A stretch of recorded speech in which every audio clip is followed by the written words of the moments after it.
Hello everyone, welcome to my channel. I hope everyone is having a wonderful day. Before starting the video, please go ahead and hit the subscribe button and give this video like up. In Genoa City, no week is ever without its fair share of betrayal.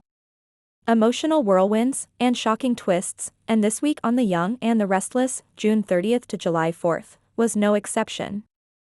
From Victor's mind games shaking up the Newman dynasty to Phyllis and Diane reigniting their age-old rivalry, every single day brought fire, fury, and fallout. And as July 4th loomed large, so did a bombshell that nobody saw coming, shattering lives, unraveling plans, and turning dreamers into survivors. Buckle up. Here's your deep dive into the most unforgettable moments and power plays from this explosive week. Victor Newman is back to doing what he does best, pulling strings like the master puppeteer he is. This week, he zeroed in on Adam, dangling the possibility of redemption or manipulation. But Victor's motivation wasn't just about Adam. It was about keeping Nikki focused on the family and making sure the empire doesn't crumble from within. While Adam tried to stay a step ahead, Victor fed him just enough information to keep him guessing. Meanwhile, Nikki was seen quietly watching, growing increasingly suspicious of Victor's late-night calls and cryptic meetings. Elsewhere, Summer confronted Kyle after overhearing a private conversation between him and Audra. Her instincts were right, Kyle is still hiding something. Though Kyle brushed her off with a smooth lie, the expression on Summer's face showed us all, the fire in her hasn't gone out. Diane Jenkins, armed with newfound confidence and Jack's protection, made her move this week, taking direct aim at Phyllis. At a tense boardroom meeting, Diane presented a proposal for a new cosmetics division initiative, without consulting Phyllis. The move was bold, deliberate, and calculated. Phyllis didn't take it lying down. By mid-episode, the two women were sparring in classic Y&R fashion, their veiled threats laced with venom.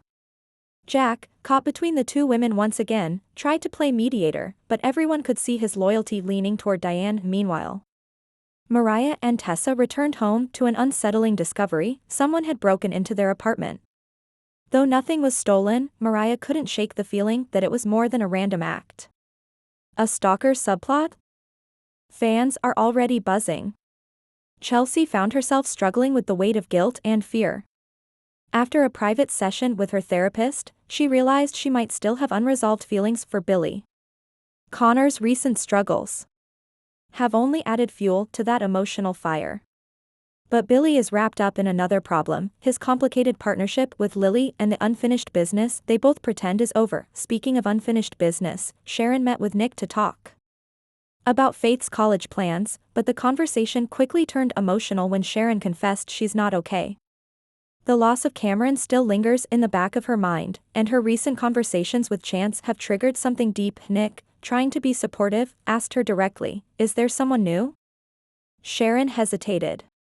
Elsewhere, Devin and Abby's fairytale romance hit its first real roadblock. Abby confronted Devin after overhearing a call between him and Amanda. Though Devin claimed it was strictly business, Abby's instincts told her otherwise. Could history repeat itself? The fireworks came early in Genoa City as multiple storylines erupted with emotional force. Phyllis dug up dirt on Diane from her time away. It wasn't a criminal offense, but it was enough to shake Diane's image in the eyes of the Abbott board. Phyllis planned to drop the news during a company gala, but a well-timed distraction from Diane's camp derailed her. Meanwhile, Chance received an anonymous tip linking a cold case to someone in the Newman orbit. While the name wasn't mentioned, on screen, viewers saw a heavily redacted file with one name partially visible: Victor N. Could Victor be connected to a long-buried crime? Or is someone planting evidence? Elsewhere, Lily confessed to Daniel that she can't stop thinking about what life would have looked like if they had stayed together. Daniel didn't respond, but his silence said everything. The week culminated with the July 4th celebration, a night that was supposed to bring unity, family, and joy. Instead, it became a night no one in Genoa City will forget. At the park, with music playing and fireworks in the sky, everything unraveled. Nikki confronted Victor after overhearing him talking to an unknown associate. The name of Jordan came up, a name we haven't heard in months. Could she still be alive? Victor's reaction gave nothing away, but the look in his eyes? Unmistakable fear. Across town, Diane and Phyllis's feud escalated. During a public toast, Phyllis alluded to Diane's dark past in front of media and stakeholders. Diane didn't flinch. Instead, she smiled, then delivered a stinging rebuttal that turned the tables and left Phyllis speechless. Jack later told Diane she went too far, but her reply? Phyllis drew first blood. At Crimson Lights, Sharon watched as Chance walked in with someone unexpected, Amanda Sinclair. The expression on Sharon's face said it all. Something has shifted. Whether it's jealousy or realization, time will tell. And then came the final scene. Adam, standing outside the Newman building, reading a letter he received anonymously.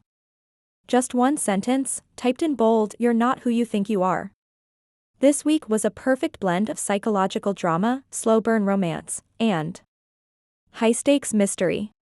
Let's break down what it could mean. Victor's secrets. Is he protecting his family from something darker than we know? The mention of a Jordan and the mysterious file suggest that old ghosts are coming back, and Victor might not be ready. Adam's identity crisis. The note he received implies a long-buried secret about his origin. Is he truly a Newman? Or is someone manipulating him into self-destruction? Phyllis versus Diane. This rivalry is entering dangerous territory. Public humiliation, corporate sabotage, and emotional warfare. It's only a matter of time before someone breaks. Chance, Amanda, and Sharon, a possible love triangle? Or a convergence of old relationships with deadly consequences. Connor's storyline, subtle but powerful. A future mental health arc could be unfolding, with Chelsea and Billy caught in the emotional crossfire. No one does chaos and charisma like Phyllis. She was fiery, bold, reckless, and still undeniably brilliant. Whether she's exposing secrets or scheming her next big move, Phyllis proved again why she's one of Y&R's most iconic forces. While not explosive, Sharon's moment of quiet vulnerability was one of the most emotionally devastating scenes. It reminded fans of her resilience, and the battles she still fights behind her calm exterior. This week in Genoa City was a masterclass in dramatic buildup. Every scene layered tension onto the next, setting the stage for bigger twists to come.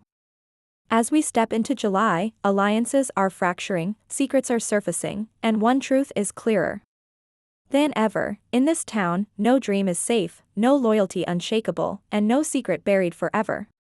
So, what's next? Is Adam about to learn a devastating truth? Will Nikki and Victor implode under pressure?